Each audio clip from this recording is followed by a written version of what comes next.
निश्चित रूप से सावन की बात कही, और सावन में जब बहन कोई बात कह दे तो मुझे शेर कहीं बड़े शायर का याद आता है कि तुम्हारे जख्म पर चाह से पट्टी कौन बांधेगा, अगर बहनें नहीं होंगी तो राखी कौन बांधेगा। और ये बूढ़े बड़े भी जरूरी है हमारी महफिलों में, वरना हमारे सर को पगड़ी कौन बांधेगा, हमारे सर को पगड़ी कौन बांधेगा। ये मैं कल को बदलता हूँ और रस प्रबंधन करते हुए हमारे बीच में निर्मल भैया विराजमान है। मैं कभी शिव अम्बा जी की 4 पंक्तियों से उनको मंच पर बुलाता हूँ कि या बच्चन हवाओं का रुख मोड़ देंगे हम, या तो खुद को बाड़ी पुत्र कहना छोड़ देंगे हम, जिस दिन हिचकिचाएंगे हकीकत में लिखने में कागज को फाड़ देंगे, कलम को तोड़ देंगे हम। एक बार जोरदार तालियां बजाइए और मेहरबानी कीजिए। बहुत बहुत धन्यवाद संचालक महोदय, मां शारदा को प्रणाम करता हूँ। प्रभु धुंधराज गणेश की पावन विग्रह से स्फुटित हो रही ऊर्जा से अवसिंचित हो रही इस धूम के प्रति कड़कड़ को मैं नमन करता हूँ। पावन मंच पर उपस्थित सभी पूजनीय जनों को मैं प्रणाम करता हूँ, आप सभी की उपस्थिति को प्रणाम करता हूँ। मैं अपनी बात को आगे बढ़ाता हूँ। सबसे पहले आज आदरणीय त्रिपाठी जी का जन्मदिन है, उनके जन्मदिन के लिए मैं 4 पत्तियां उनके चरणों में समर्पित करना चाहता हूँ। शायद भाभी जी को बहुत अच्छी लगेगी।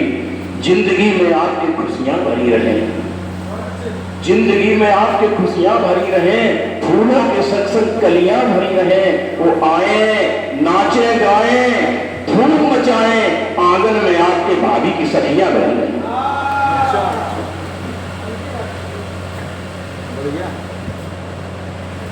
एक मुक्त पेश करता हूं। जीवन के दुस्तर संतनुभव में बदले हैं, जीवन के दुस्तर संतनुभव में बदले हैं, मन के सब आभार सुखद अनुभव में बदले हैं। जिसने झंझा बात सहे हैं, जिसने झंझा बात सहे हैं मन के आंगन पर, उसके सारे लक्ष्य सदा संभव में बदले हैं, उसके सारे लक्ष्य सदा संभव में बदले हैं। संबंधों की कीमत पर संवाद नहीं जो करते, जीवन के अनुबंधों से प्रतिवाद नहीं जो करते, उनके नैतिक मूल सदा सब उन्नति ही होते हैं। छोटी छोटी बातों पर परवाद नहीं जो करते।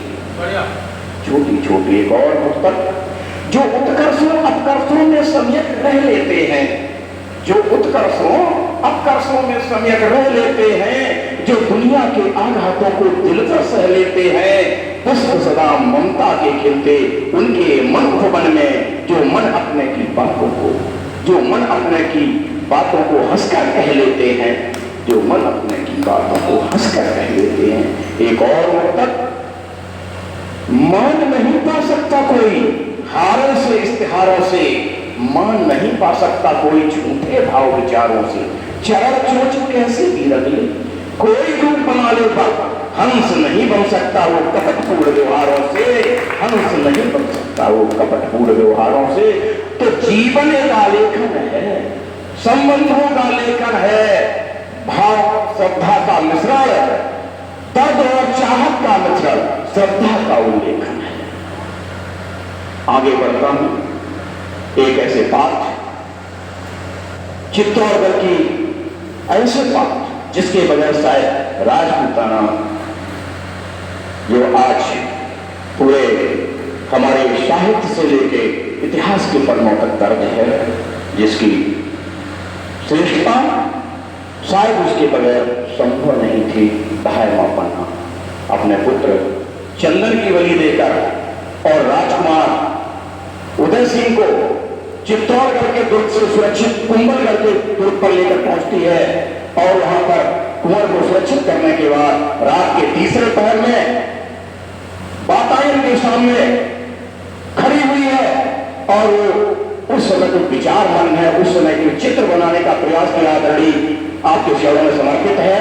देखें, शुभ्र चंद्र की धवल चांदनी नज्जल थच्यों ओर बिछी थी, वातायन से खड़ी झांकती दोनों आंखों में विजय छिपी थी, मन में तो था मिलान भाव, कुछ अदरों पर मुस्कान बड़ी थी, शब्द शब्द कर्णों में गुंजित लेकर अद्भुत भाव खड़ी थी, हंसने रोने का मूल बोल वह तजकर सारे क्लांत खड़ी थी, निज सुत की बलि दे दी, फिर भी पन्ना बिल्कुल शांत खड़ी थी। दूर से आई थी, श्रम के कारण को थकान थी, जाकर लेट गई सैया पर, कुछ कम मन का भार हुआ था, जाकर लेट गई सैया पर, कुछ कम मन का भार हुआ था, पलके पर बोझे हुआई, श्रम का भी कुछ पार हुआ था। आंख लगी आंखों में सपना देखा, चंदन लाल खड़ा है, कर रहा शिकायत है मां से, बनकर स्नो की माल खड़ा है। कुंवर पुत्र चंदन स्वप्न में धैमा पन्ना के सामने आता है, कुछ अद्भुत प्रश्न करता है मां से।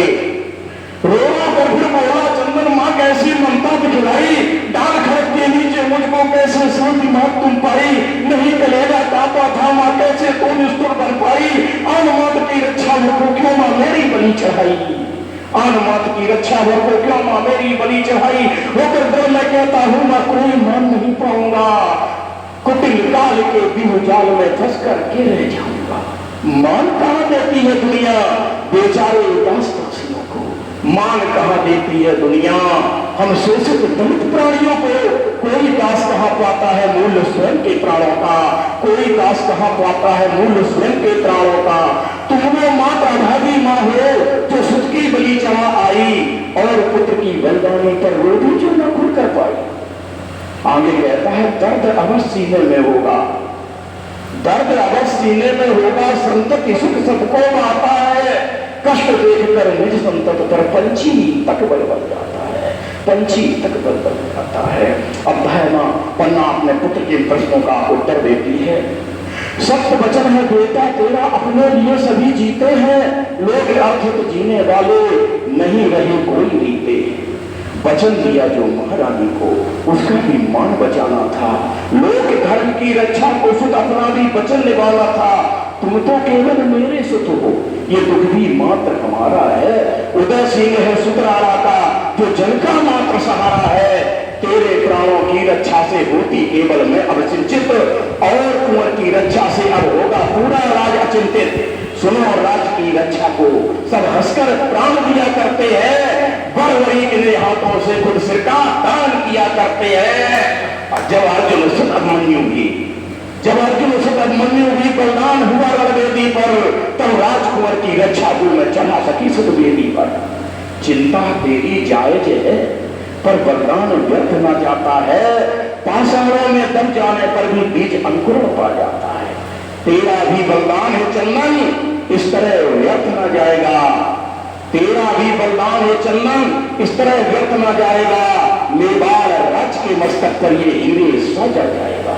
जब कोई इस गान लिखेगा मेवाड़ी विजय कहानी का, तब उसको लिखना ही होगा मान तुम्हारी बलिदानी का, मान तुम्हारी बलिदानी। बहुत आभार, बहुत धन्यवाद।